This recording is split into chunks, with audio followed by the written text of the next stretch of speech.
Chapter 5. "Do you think Abigail will show up tonight?" Frank asked his wife. "Yes, let's ask the priest to do a house blessing.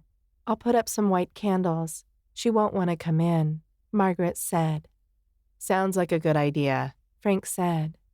"Tyra, we should probably take down those boards you put up," he called up the stairs. "I don't think that would be a good idea," Tyra responded, and she went into that guest room. They had two. "I do. As this place returns to normal, I want it to look that way. Maybe she'll get tired of chasing us," he said. Tyra looked at the boards.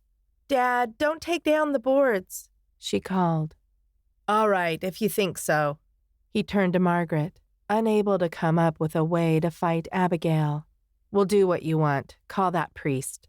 Margaret nodded. Frank went upstairs and saw Tyra in the boarded room. "We need this, Dad. This threatens her and keeps her away." The boards were discouraging, but the priest seemed to be a better idea for now. After the house blessing, Margaret said a prayer and started dinner. When Tyra came downstairs, she was dressed in a blue floral dress, her hair in a French twist, and she had a little makeup on. Gary came in and sat at the table. Margaret placed the roast in the middle. Fireflies were seen dancing as the evening got darker. While getting their food, Gary made small talk. He asked how old she was, what school she would attend, and if she had any hobbies. "I like nature. I want to take science and gardening," she informed him. "You should come to my farm. I can show you around. I think you would like it. Would you like to come? You can have dinner." "That sounds great." Tyra had accomplished her goal. She ultimately wanted a date with him. "When?" she asked. "How about this Friday?" he asked. She nodded. "I'll come get you. It will be great. I hope you like animals, and we'll have cornbread." "Great." Tyra looked up at her mom. Both of her parents were staring at her. Tyra had never had a real date. "All right, a trip to a farm would be good," Frank said, cutting into his meat. Her mother didn't seem too happy, but Frank liked the farm, and he agreed. "Gary, I don't know my major yet. I still have a few more months before I graduate high school." "All right," Gary said with a nod. He wasn't facing the window, but Tyra was. The sheer curtains were closed, but a bright light was moving by the window. She knew it was Abigail. She finished her dinner, keeping an eye on the window. It was near the front door. Tyra crossed her fingers that it would go away. What if Gary went out to his car and saw her? He would think their house was haunted.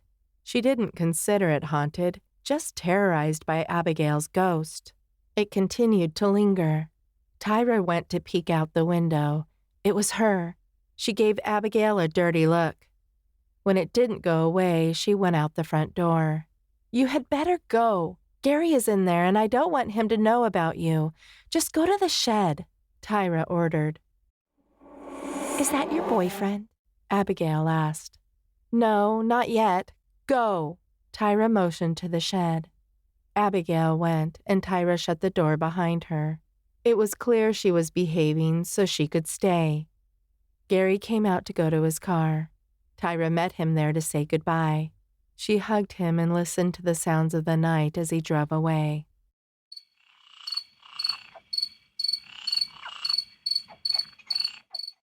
She didn't have his phone number and needed to get it. She kept waving until he was gone. If she had a boyfriend, her life could change for the better.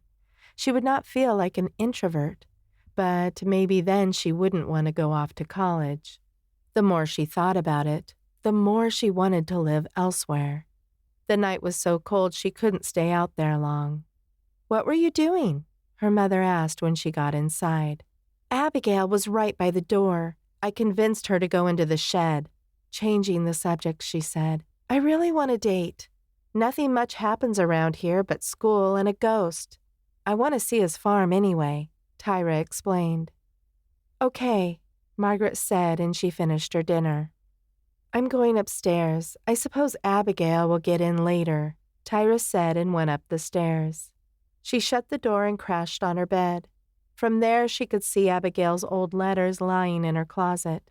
She drifted off to sleep thinking about Abigail and Gary, wrestling with her mind. When she woke, Abigail's letters were on the dresser near her bed. Abigail appeared. "Why do you have those? I don't want you to have them. They are very old." "I want them. You don't need them anymore," Tyra answered. "They belong in a museum. Don't sell them, Tyra, or I will curse this town or unleash shadow spirits," Abigail threatened. "I wouldn't, ever," Tyra responded, and she watched Abigail pick up the letters and put them away in the closet. Abigail made herself invisible and watched Tyra. For some reason, she believed her. She needed a reason to be a malevolent spirit, and the revenge card was getting old. If she didn't quit this, she would go straight down. As Frank stood outside the house, he saw a shadow move into his car. It moved around the dashboard. The car's lights turned on and the radio played softly. It's breaking me into untrue, untrue about me and you. The headlights turned on and he had to go in and turn them off. He accidentally leaned on the horn, and Tyra and Margaret came outside. "Someone haunted my car. It didn't look like Abigail," he told them. "No, but she could have sent them. She threatened me earlier." Tyra ran up to her bedroom and called, "Abigail!" as loud as she could. Abigail appeared. "Did you haunt my father's car?" Abigail annoyingly sat on the bed and stared at her nails. "Maybe I did, and maybe I didn't." "You did," Tyra accused. "No, I didn't. I have no idea who it was. Honestly, I don't want to get revenge anymore. And you said you wouldn't sell the letters. I'll make you a deal. You give me the letters, and I'll leave you alone. But I want to live here. What do you say?" "No, I don't think so," Tyra said. "You don't have a museum to put them in." "I have the remains of one. Please?" Abigail looked desperate. "I can't. I want them," Tyra said. "Are you going to sell them?" Abigail asked. "No, I swear I won't," Tyra said. Tyra wondered what they were worth, but couldn't sell them. "It would be peaceful. This place would not become the next shadows," Abigail offered. Tyra shook